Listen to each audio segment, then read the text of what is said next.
कई दफा है तो मिसाल बहुत गंदी, अगर आपका अपना बच्चा सिगरेट पे लग जाए तो आप सिगरेट बेचने वाले के कपड़े फाड़ देंगे, आप अपने बच्चे को पकड़े। आप आपके एयरपोर्ट से हरीम शाह अगले दिन उठ के लेके गई है थैले भर के पाउंडों के, उसको क्यों नहीं रोक सके आप? तो आप जाके कहते हैं लंदन वाले अपने शहर को आग लगा लें, न्यूयॉर्क वाले वो बंद कर दें कानून। खान साहब अपने घर में अपना होमवर्क क्यों नहीं करते आप? अपने कवानीन को टाइट क्यों नहीं करते? अपने जर्नलिस्टों को तो पकड़ सकते हैं आप, लेकिन अपने करप्शन वाले दोस्तों को नहीं पकड़ सकते। ये डबल स्टैंडर्ड है खान साहब, ये दुनिया देख रही है। अच्छा ताड़ साहब, ये अब जो सिचुएशन बन गई है, अब आप इसमें वॉशिंगटन डीसी में मैं जब आपसे मिला हूं, उसके बाद आपसे बड़ी मुलाकातें हुई, आपके दोस्तों से मुलाकातें हुई, तो पता ये चला कि पाकिस्तान चीनी ब्लॉक में चला गया और अब पता चल रहा है हम रूसी ब्लॉक में भी हैं। और चीन और रूस, आपको पता है जिस तरह चीन जो है उसने रूस की इस इन्वेजन के ऊपर रूस के साथ दिया उन्होंने, बल्कि उन्होंने इस तरह के स्टेटमेंट्स दिए हैं। तो क्या आप ये समझते हैं कि हमारी जो फॉरेन पॉलिसी है, अगर उसमें शिफ्ट आई है, तो ये अवाम को क्यों नहीं बताया जाता कि हमारी फॉरेन पॉलिसी में शिफ्ट आ चुकी है? और यहाँ पार्लियामेंट में इस पे क्यों डिस्कशन नहीं होती? पॉलिटिकल पार्टीज क्यों इस पे बात नहीं करती कि ये इतनी बड़ी जो शिफ्ट है, जिसको इमरान खान साहब अपनी जाती शायद फतह समझना चाहते हैं कि मैं ये करने लगा हूं और मैंने अमेरिका को नो कर दिया। और खान साहब, इसमें एक रेफरेंस में तारड़ साहब देना चाहता हूं कि खान साहब क्योंकि खैबर पख्तूनख्वा से जीते हैं, तो खान साहब, और आपको पता है अफगानिस्तान में जंग रही है और पख्तूनों के अंदर एक खास किस्म का गुस्सा है अमेरिका के बारे में। यह भी फैक्टर आ रहा है कि इमरान खान साहब उस पख्तूनों के गुस्से को कैश इन करना चाहते हैं 2023 के इलेक्शन के अंदर, क्योंकि अमेरिका जो है वो पठानों को, पख्तूनों को मारता रहा है, वो भले अफगानिस्तान में हो, ड्रोन हमारे केपी में होते रहे। तो खान साहब उस चीज को कर रहे हैं। ये बताएं हमें, ये अपने जाती इलेक्शन जीतने के लिए फॉरेन पॉलिसी के जो ब्लेंडर कर रहे हैं, उसमें अवाम को क्यों नहीं बताते तारड़ साहब? अवाम को इस काबिल ही नहीं समझते। वो जिस तरह उन्होंने जवाब दिया, 2-3 दफा उन्होंने कहा कि मैं घटिया लोगों की बातें सुनने के लिए आया था। कई दफा उन्होंने खुद फरमाया कि मैं तब्दीली इसलिए ला सका कि ये लोग तब्दीली के लिए तैयार नहीं है, या इतनी जल्दी तब्दील नहीं हो सकते। खान साहब का अपने अवाम के लिए कोई इतनी अच्छी राय नहीं है उनकी। दूसरा, खान साहब को मैं ये बताऊंगा कि अमेरिका का गुस्सा निकालना है तो अमेरिका पे निकालें, पाकिस्तान पे ना निकालें, क्योंकि पाकिस्तान सफर करेगा। अभी जो 150 रुपए पे बैरल जाना है, पाकिस्तानी मरेंगे उसमें जाके। अब मैं यहाँ पे ये बताना चाहूंगा कि इस वक्त जो कुछ भी ड्रामा हो रहा है ना, वो सारा ड्रामा सिर्फ इसलिए हो रहा है कि चाइना और रशिया अमेरिका के खिलाफ एक अलायंस बना रहे हैं और पाकिस्तान उसको कैश करना चाहता है। सिर्फ इसकी सिंपल स्टोरी ये है। उसकी वजह ये है कि आपने देखा पुतिन गए हैं, पुतिन साहब ने चाइना जाके उनसे ग्रीन सिग्नल लिया, अब ये कर रहे हैं, और एक ग्रीन सिग्नल उनको दिया है कि आप इस ताइवान पे चले जाए, हम यूक्रेन में जा रहे हैं। ये दोनों इकट्ठे हैं, दोनों इकट्ठे एंटी अमेरिकन है। तो पाकिस्तान समझता है कि उनके लिए शायद एक विंडो खुल के दरमियान में और वो कैश कर लें। लेकिन खान साहब, इसके लिए आप, मेरे ख्याल में आपके पास प्लान बी मस्ट होना चाहिए कि अगर आप माशी तौर पे आपको कोई वेस्ट या मगरब या अमेरिका को सजा देने के लिए आता है फील्ड में, तो आपके लिए आपका प्लान बी है आपके पास। आपको रशिया और चाइना रेस्क्यू कर सकेगा। मेरी इंफॉर्मेशन के हिसाब से खास रशिया जो है थोड़े बहुत इशारे दे रहा है पाकिस्तान को कि हम आपको पेट्रोल गैस देंगे, पेट्रोल देंगे, और हो सकता है फाइनेंशियल एड भी दें, लेकिन ये अभी तक ये it's not conformable yet.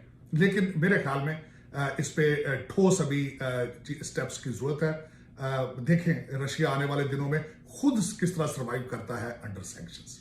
Tarar साहब, आखिरी सवाल आपसे करना है और वो ये है, आपने ट्रंप साहब की एडमिनिस्ट्रेशन को बड़े करीब से देखा, बल्कि आप उनकी कैंपेन में हिस्सा रहे ट्रंप साहब की, और मुस्लिम्स फॉर अमेरिका के बैनर तले आपने ट्रंप साहब को और अमेरिका को सपोर्ट किया।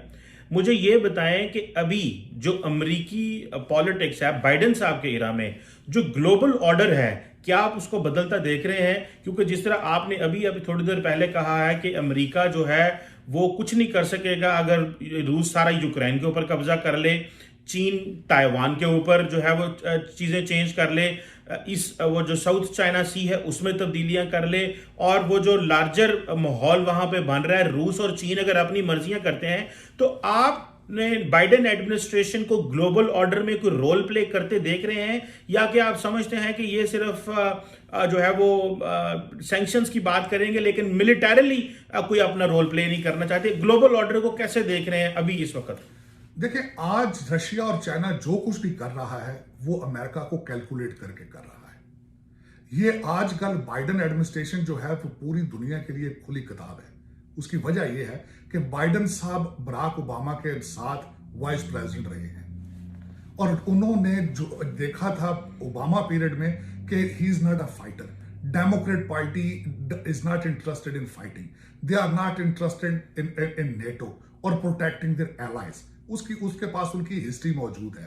पुतिन जो है उनकी मैं जो मेरी नजर में मेरी जो असेसमेंट है, not only he is a hardcore nationalist Russian, दूसरा केजीबी उनकी सारी ट्रेनिंग है और मैं समझता हूं बहुत अपने कंट्री के लिए is a very strong leader. वो हर चीज उन्होंने प्रेडिक्ट कर चुके हैं, कैलकुलेट कर चुके हैं कि ये जो आजकल बाइडन एडमिनिस्ट्रेशन है ये जंग के काबिल ही नहीं है और स्टेबल भी नहीं है. इनको पूरे अमेरिका की सपोर्ट भी हासिल नहीं है. ना सिर्फ रशिया इसको अब्यूज कर रहा है, चाइना भी अब्यूज कर रहा है और मजीद करेगा. ना सिर्फ ये यूक्रेन में नहीं जाएंगे बल्कि अपने एलाइज को सपोर्ट करने की, प्रोटेक्ट करने की सलाहियत नहीं रखते. ये जब चाइना जाएगा, ताइवान इसी पीरियड में जाएगा और आप देखते रहेंगे ना यूरोप कुछ कर सकेगा और ना अमेरिका कुछ कर सकेगा. अब ये चेंजेस कब आनी है? ये चेंजेस आनी है इस मिड टर्म इलेक्शन में अमेरिका के अंदर कि हाउस में से एक हाउस या दोनों हो सकता है रिपब्लिकन चले जाएं. तो वो मैं यहां पे ये आपके देखने वालों को बताना चाहूंगा कि रिपब्लिकन पार्टी और डेमोक्रेट पार्टी दोनों के मैंडेट अलग हैं, इनकी आइडियोलॉजी अलग है. जब रिपब्लिकन पार्टी आती है पावर में तो वो पेंटागन को स्ट्रॉन्ग करती है. जब पेंटागन को स्ट्रॉन्ग किया जाता है तो फॉरेन पॉलिसी ऑटोमेटिकली स्टार्ट हो जाती है, स्ट्रॉन्ग हो जाती है. अब लार्जर आर्मी, जिस तरीके से मैं यहां पे मेंशन करना चाहूंगा, डोनाल्ड ट्रंप साहब ने कहा था we will achieve peace with strength. उसका मकसद यह था कि हम पीस में इंटरेस्टेड हैं लेकिन हमारी अपना एक तशख्खुस है, हमारा role of a sole superpower on the planet. तो वो उसको मेंटेन करने की कोशिश करते थे. तो उसके साथ ही देखा आपने होगा कि जब तक एक रिपब्लिकन प्रेसिडेंट बैठा रहा है 4 साल, ये दोनों ममालिक रशिया और चाइना अपनी अपनी बाउंड्रीज के अंदर थे. जो ही रिपब्लिकन प्रेसिडेंट व्हाइट हाउस से निकलता गया वो दोनों अपनी क्रीज से बाहर आके खेल रहे हैं और खेलते रहेंगे. और अमेरिका जो है वो बिल्कुल कुछ नहीं करेगा, ना वो करने की सलाहियत रखता है क्योंकि विल ही नहीं मौजूद. और दूसरा, America is going through their own political crisis. ये अगला रिपब्लिकन प्रेसिडेंट आएगा तो वो वैक्यूम फिल करेगा लीडरशिप का, not only within the USA but in the world as well. Thank you very much, Taar साहब, for helping us to understand the global shifting global order. और ये जो आपने इमरान खान साहब के जो विजिट के हवाले से और जो अमेरिकन जो सेंट्रल बैंक है उसकी जो सैंक्शंस लगी हैं नेशनल बैंक के हवाले से हमें अपना तज्जिया दिया. बहुत शुक्रिया सर. My pleasure. पाकिस्तान जिंदाबाद.